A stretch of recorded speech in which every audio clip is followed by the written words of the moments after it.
if you're suggesting that the Vancouver Police Department had not made this a public issue, yes, I am not aware that they had done anything other than that. Yeah, and you could see nothing in your file, no news clippings, no media briefings, no nothing, suggesting that on the Monday morning following the December 5-6, 1998 weekend, the media spokesman for the department said to the assembled media, one of our officers dragged a soaking wet, incapacitated man into an alley on Saturday night, left him there, and his body was found early Sunday morning. He saw nothing indicating anything like that had happened, right? I don't recall anything like that.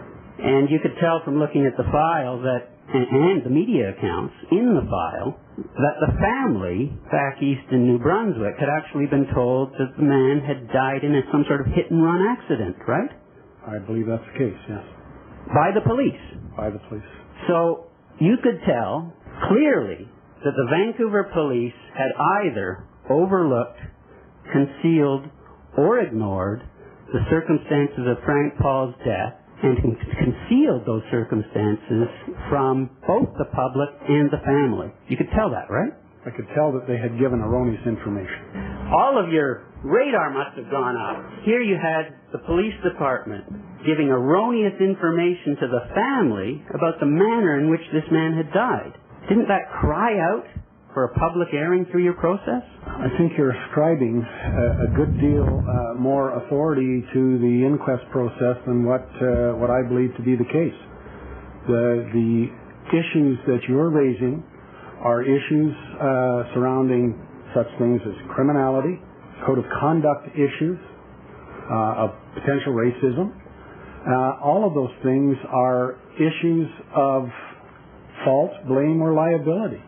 And I can tell you that my act expressly prohibits me from entering into those kinds of deliberations.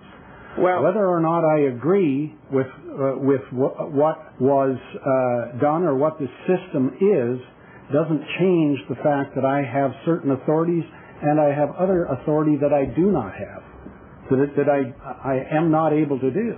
I appreciate, sir, that your organization's rationale for existence is as a fact-finding, not a fault-finding agency, correct? That's right.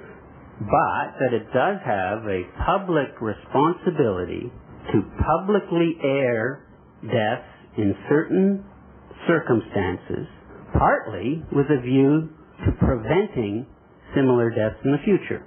Agree with that? I agree. All right. And you've already agreed that it's a primary obligation of the service, to coroner service, to hold an inquest to satisfy the community that one of the deaths of its members is not overlooked, concealed, or ignored. I would say that whether it is by a judgment of inquiry or an inquest, both options are available and meet that criteria. All right. I took you through the Saskatchewan Starlight Tour cases to give you the sense of timing that this matter came to your attention in, yeah, right? That's right. Didn't it strike you, given the timing here and your awareness of the Saskatchewan cases, didn't it strike you that maybe Frank Paul's death was not an isolated incident? I was not aware of other similar circumstances.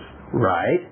But wouldn't it be a matter of public concern to know, through a public airing of the facts, whether it was a regular practice of members of the Vancouver Police Department to breach or to take incapacitated drunken people and leave them in the streets or alleys?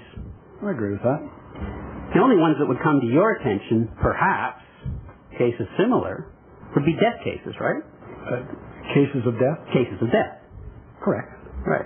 And then only if you were told that before this particular person had died, this particular person had recently been in the custody of the police department, right? Correct. So I'm going to suggest to you, sir, that there was a very real public interest, given the concern over Starlight Tours in Saskatchewan, expressed by the native community there, that merited holding a public inquest into the circumstances of Mr. Paul's death. Do you agree? No, I don't. Our language, she kept asking, how come did they do that to him? She said, and she kept saying, and to her, she just started crying because she couldn't believe what she saw.